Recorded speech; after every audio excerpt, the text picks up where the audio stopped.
Everyone, very good evening to all. कैसे हैं वे सभी, एक बार जल्दी से बताएंगे। और आज के इस सेशन के अंदर आपके लिए आने वाले रेलवे ग्रुप डी के अंदर जो भी इंपॉर्टेंट साइंस के टॉपिक्स हैं उसके ऊपर डिस्कशन करेंगे।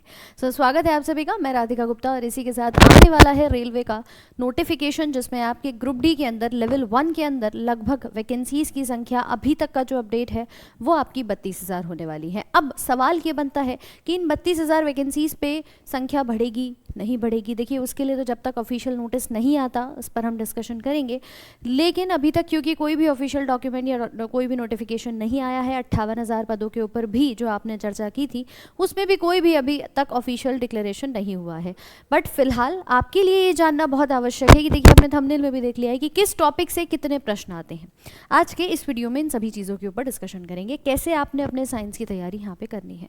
देखो, कहीं ना कहीं आप सब जानते हो कि 10वीं पास या ITI, बेसिकली बात की जाए, आपने अगर ITI पास किया हुआ है तो भी आप अपने इस फॉर्म को अप्लाई कर सकते हैं। और साथ में अगर कोई सिर्फ 10th पास है जिसने ITI नहीं किया है, उनके लिए भी ये फॉर्म आने वाले हैं। ये आप सभी ने योग्यता जो है वो रेलवे की तरफ से अनाउंस भी कर दी गई, ये आपने देख लिया है। लेकिन जब बात आती है कि इस 10th तक का जो लेवल है, अब मुझे तैयारी करनी है तो क्या पढ़ना होगा, कितने लेवल तक का पढ़ना होगा, तो पहली चीज़ तो हमारी यही क्लियर हो जाती है कि 10th यानी कि मिनिमम एलिजिबिलिटी क्राइटेरिया, जो न्यूनतम योग्यता है आपकी, वो क्या है, 10वीं पास। जो विज्ञान आएगा या जो भी अन्य विषय आएंगे उसका लेवल कितना होगा, up to 10th level. 10th में भी CBSE का लेवल, जो 10वीं की आपकी NCERT की किताब आती है, वो आपके लिए बहुत महत्वपूर्ण होगी, क्योंकि उसी के सिलेबस के अकॉर्डिंग आपका सारा रेलवे का जो पेपर है वो सेट यहाँ पर किया जाता है। तो न्यूनतम हम बात करें तो आपका रेलवे के अंदर NCERT को मान्यता दी जाती है। आयु सीमा आपने देखा, रिलैक्सेशन दिया हुआ है, लगभग 18 से 33 3 साल का रिलैक्सेशन है हर एक, अगर हम कैटेगरी में बात करें। अब बात ये आती है कि मैम देखो, साइंस का जो पोर्शन है, साइंस अकेला विषय नहीं है, इसके अंदर फिजिक्स, केमिस्ट्री, बायोलॉजी तीनों आता है। मैं अगर रेलवे में ALP की बात करूँ, यहाँ पर भी CBT 1 में लगभग 20 क्वेश्चन आते हैं, CBT 2 में 40 क्वेश्चन आते हैं साइंस के ही। JEE में CBT 1 में 30 क्वेश्चन, CBT 2 में 15 क्वेश्चन। सेम अगर हम NTPC की बात करें तो लगभग आप लोगों के ओवरऑल देखा जाए 40 सवाल होते हैं, और इस 40 में से भी अगर हम बात कर रहे हैं तो कम से कम आपके 5 से 8 क्वेश्चन इनमें से GS के अंदर से आपके साइंस के बन जाते हैं। सेम चीज़ अगर मैं टेक्नीशियन की बात करूँ तो 40 सवाल टेक्नीशियन के अंदर आप लोगों ने भी देखा कितने बढ़िया तरीके से एग्जाम हुआ। आपका ग्रुप D पूरा 25 नंबर का साइंस लेकर के बैठा हुआ, यानी पूरा अगर मैं बात करूं तो ग्रुप D के अंदर आपकी 25 नंबर की जो साइंस है वो यहाँ पर पूछी जाती है। इस साइंस के अलावा यहाँ पर और भी विषय आते हैं जिसमें गणित है, रीजनिंग है, या मैं बात करूँ जनरल अवेयरनेस की। मैथ्स के यहाँ पर 25 क्वेश्चन हैं, साइंस के 25 क्वेश्चन हैं, रीजनिंग के यहाँ पर 30 क्वेश्चन होते हैं, और जनरल अवेयरनेस के भी 20 क्वेश्चन पाए जाते हैं। देखिए, बहुत सारे टॉपिक्स हैं इसके अंदर, कुल मिला के 100 नंबर का पेपर होगा। 100 नंबर के साथ इसमें नेगेटिव मार्किंग भी होगी, और नेगेटिव के साथ साथ आप लोग ये भी देख सकते हैं कि आपको समय कितना मिल रहा है। सारी चीज़ों की अगर हम गणित बिठा लें तो मैम मुद्दा आता है विज्ञान पे। गणित आप पढ़ रहे हो, रीजनिंग आप पढ़ रहे हो, GS आप पढ़ रहे हो, हम आपको पूरी साइंस कवर करा रहे हैं, लेकिन उस पूरी साइंस के अंदर स्पेशली फिजिक्स, केमिस्ट्री, बायोलॉजी के अंदर इस बार आपको ये 25 नंबर इस प्रकार से तैयार करने हैं कि एक भी नंबर आपका मिस नहीं होना चाहिए। और इस साइंस के लिए भी ये तीनों विषय का प्रोपोर्शन ध्यान दे लीजिए। बायोलॉजी के 8 से 10 क्वेश्चन, केमिस्ट्री के भी 6-7 सवाल मिल जाते हैं, बाकी आपका भौतिक विज्ञान यानी कि फिजिक्स, जिसमें 8 से 9 क्वेश्चन, 8 से 10 क्वेश्चन वेरी करता हुआ आपको देखने को ये आंकड़ा यहाँ पर सामने मिल जाएगा। तो कुल मिलाकर के अगर मैं सामान्य विज्ञान की बात करूँ, ये टॉपिक अपने आप में, ये जो विषय है ये इंपॉर्टेंट नहीं है मैम, बहुत इंपॉर्टेंट है। 10वीं तक का साइंस आपको पढ़ना है। अब काफ़ी स्टूडेंट्स के मन में ये है कि मुझे साइंस के कौन कौन से टॉपिक पढ़ने हैं। हर किसी का इंटरेस्ट फिजिक्स में नहीं है, हर किसी का इंटरेस्ट बायोलॉजी में नहीं है, सबको केमिस्ट्री नहीं पसंद आती। आप मुझे वो बता दीजिए कि इंपॉर्टेंट क्या है, क्या पढ़ करके जाऊँ। सारी चीज़ें मुझे यहाँ पर क्लियर हो चुकी हैं, कितने सवाल आएंगे। देखो, अगर पिछला जो आपका पेपर हुआ था उसको अगर देखा जाए, ग्रुप D का 2022 में भी जो पेपर हुआ है, 18 की वैकेंसी थी, अगर हम देखें तो वहाँ पर कई सारे ऐसे टॉपिक्स थे जो आपसे पूछे गए थे। स्पेशली अगर मैं बायोलॉजी की बात करूं, देखो विटामिन से लगभग 2 क्वेश्चन आए थे। कितने? लगभग 2 क्वेश्चन हर शिफ्ट में ऑन एन एवरेज जो हम बात कर रहे हैं वो आप यहाँ पर देख सकते हो। ये वो टॉपिक्स हैं जो इम्पॉर्टेंट हैं, जो हमें हर बार रिपीटेड मोड पर ज़रूर देखने को मिल गए हैं। दूसरा मैं बात करूँ डिजीज़ यानी रोग, 2 क्वेश्चन यहाँ से मिले। अगर ह्यूमन फिजियोलॉजी, क्रिया विज्ञान से बात करें, पाचन हो गया, सर्कुलेशन है, परिसंचरण तंत्र है, हड्डियों का या नर्वस सिस्टम है, इन सारे टॉपिक से भी 1 से 2 सवाल आपको देखने को मिल जाते हैं। रेलवे के अंदर विटामिन और डिजीज़ तो मैम इंपॉर्टेंट है ही है, सेल से भी 1 से 2 क्वेश्चन ज़रूर देखे जाते हैं। इसके बाद आती है फोटोसिंथेसिस। आपने अगर ध्यान दिया हो ग्रुप डी की परीक्षा में फोटोसिंथेसिस नाम का, प्रकाश संश्लेषण नाम का जो टॉपिक है, यहाँ से भी 2 क्वेश्चन जरूर देखने को मिलते हैं। इसके अलावा बात करूँ तो टॉपिक आता है एनिमल और प्लांट किंगडम, यानी जंतु जगत और पादप जगत। 1 से 2 क्वेश्चन मैम यहाँ से भी आते हैं। तो ये वो टॉपिक्स हैं जो रिपीटेड मोड पर आते हैं, ध्यान दीजिएगा, इनको ज़रूर से करके जाना है। ये नहीं कि मैम सिर्फ इन्हें करना है, लाइन में अंतर है, कभी सिर्फ इन्हें पढ़ के चले जाओ और बोलो मैंने तो सिर्फ वही पढ़ा था, बाकी का क्या। ये पढ़ने हैं बट इसके अलावा बाकी का जो सिलेबस है वो भी हम आपको कवर करा रहे हैं, उन्हें भी कवर करना है। ये थोड़ा सा प्रायोरिटी बेसिस पर है कि इनको अच्छे से कवर करते हुए चलना है, ठीक है। फिर बात करूं केमिस्ट्री यानी रसायन विज्ञान की, तो देखिए रसायन विज्ञान के अंदर भी अगर हम डिस्कशन करें तो कुल मिलाकर के यहाँ पर कई सारे ऐसे टॉपिक्स हैं जैसे केमिकल नेम एंड फॉर्मूला, रासायनिक नाम और उनके क्या सूत्र बनते हैं। 1 से 2 सवाल मैम यहाँ से हैं। आवर्त सारणी, पीरियोडिक टेबल से भी आपके क्वेश्चन रहे हैं। फिर केमिकल नेम्स जो हैं उनके अलावा जितने भी अलग अलग रसायन हैं, इनके क्या इस्तेमाल किए जाते हैं, कहाँ पर ये यूज़ में आते हैं, इनके क्या फॉर्मूले हैं, यहाँ से प्रश्न बन जाता है। फिर आता है अम्ल और क्षार, एसिड और बेस का टॉपिक।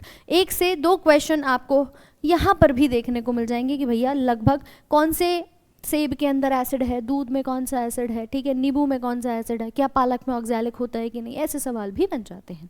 फिर आता है आपका मेटल और नॉन मेटल, धातु और अधातु, यहाँ से भी आपको प्रश्न ज़रूर से देखने को मिलेगा। तो ये केमिस्ट्री के अंदर टॉपिक्स रहे। सेम अगर मैं फिजिक्स की बात करूँ, फिजिक्स से भी काफ़ी बढ़िया बढ़िया सवाल आते हैं, जैसे आपके डायरेक्ट फॉर्मूला बेस्ड। ये जो सवाल आता है ना मन में कि मैम न्यूमेरिकल कहाँ से करूं, रेलवे पूछता है, एसएससी नहीं पूछता। रेलवे में न्यूमेरिकल बेस्ड डायरेक्ट क्वेश्चंस बनते हैं, तो वो आपको देखने को मिल सकते हैं फॉर्मूला बेसिस पर। एसआई यूनिट किसकी क्या है, 1 से 2 क्वेश्चन यहाँ से भी हैं। मोशन, ठीक है, ये आपको करके जाना है, गति के जो नियम है तीनों उनको आपको करके जाना है। 1 से 2 क्वेश्चन यहाँ से, और सिंपल फॉर्मूला बेस्ड है, ठीक है, कि एस बराबर UT plus half ET square, directly आप अप्लाई करेंगे लग जाएगा। थोड़ा सा इसमें ऐसा नहीं बहुत लेंथी क्वेश्चन बनेंगे आपके, सिंपल साधारण सवालों के आधार पर आप लगा सकते हो। लेंस हो गया, लाइट है, मिरर है, इनसे सवाल बन जाते हैं। रिफ्लेक्शन, रिफ्रैक्शन से क्वेश्चन दिख जाता है, ठीक है। हमेशा लेंस पे एक क्वेश्चन ज़रूर आपको देखने को मिलेगा कि आपको ऑब्जेक्ट की इमेज, ऑब्जेक्ट और इमेज का दूरी दे देगा या फोकल लेंथ पूछ लेगा या कुछ इस प्रकार का क्वेश्चन ज़रूर बनता है। पावर से रिलेटेड बन जाएगा, ठीक है। ऊष्मा से बात करूँ, हीट से, ये 2 क्वेश्चन लेकर बैठता है। तो ये कुछ वो टॉपिक्स हैं जहाँ से ऑन एन एवरेज आपको अलग अलग क्वेश्चन ज़रूर देखने को मिल जाते हैं। तो पहला काम क्या करना है कि आपने कंप्लीट सिलेबस को साथ साथ में जब आप लेके चलेंगे, इन टॉपिक्स पर ध्यान थोड़ा सा ज़्यादा देना है मैम, कि यहाँ से एटलीस्ट मेरा क्वेश्चन गलत ना हो।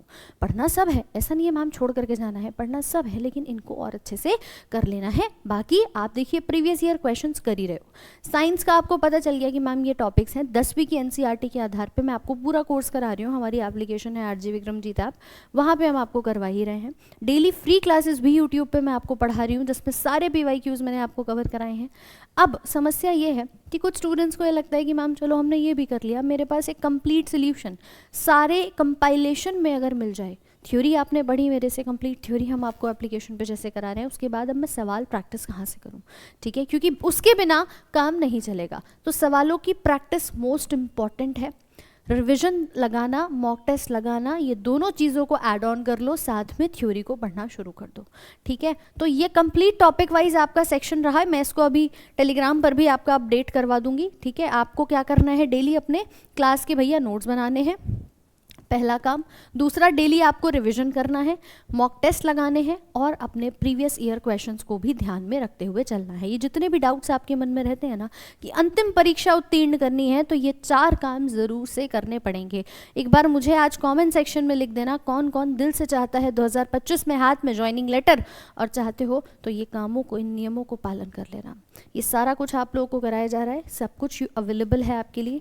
रही बात प्रीवियस ईयर क्वेश्चन की, तो बेटा प्रीवियस ईयर क्वेश्चन भी आप लोगों के लिए कंप्लीट किताब के अंदर अवेलेबल करा दिए गए हैं, जो आपकी रेलवे की सामान्य विज्ञान की किताब है। चाहते हो तो इसको फ्लिपकार्ट से ऑर्डर कर लेना, डिस्क्रिप्शन बॉक्स में नीचे आपको लिंक मिल जाएगा, ठीक है। उस लिंक के जरिए आप क्या कर सकते हैं, डायरेक्टली अपनी इस बुक को ऑर्डर कर सकते हैं। अभी डिस्काउंट में है, काफ़ी अच्छे प्राइस में आपको ये मिल रही है डिस्काउंटेड में। पहले 450 का रेट था, अभी इसको मात्र 216 कर दिया गया है, तो आप भी ऑर्डर कर सकते हैं। इसमें फ़ायदा क्या है मैम, मेरे को फिज़िक्स के, केमिस्ट्री के, बायो के तीनों के सवाल मिल जाएंगे, लगभग 4,500 से ऊपर। और साथ साथ में मैम कंप्लीट आंसर्स भी हैं, सॉल्यूशन भी है मेरे पास, आंसर की होगी सॉल्यूशन भी मिल जाएगा, अपडेटेड पूरा कंटेंट आपके लिए इसमें अवेलेबल है। तो आप अपने जितने भी अब तक सवाल आ चुके हैं उनको ध्यान में रखते हुए अपनी तैयारी को और अच्छा कर सकते हो। COD भी अवेलेबल है, कैश ऑन डिलीवरी भी आप चाहें तो करवा सकते हैं। ठीक है, तो मेहनत करिए, मैं आपसे यही कहूँगी। 23 जनवरी से नोटिफिकेशन आ जाएगा, उसके बाद मत सोचना कि अब क्या करें। 23 जनवरी को नोटिफिकेशन आ रहा है, तब से आप अपने फॉर्म भरने शुरू कर सकते हैं, अभी समय है, तैयारी में लग जाइए बढ़िया तरीके से।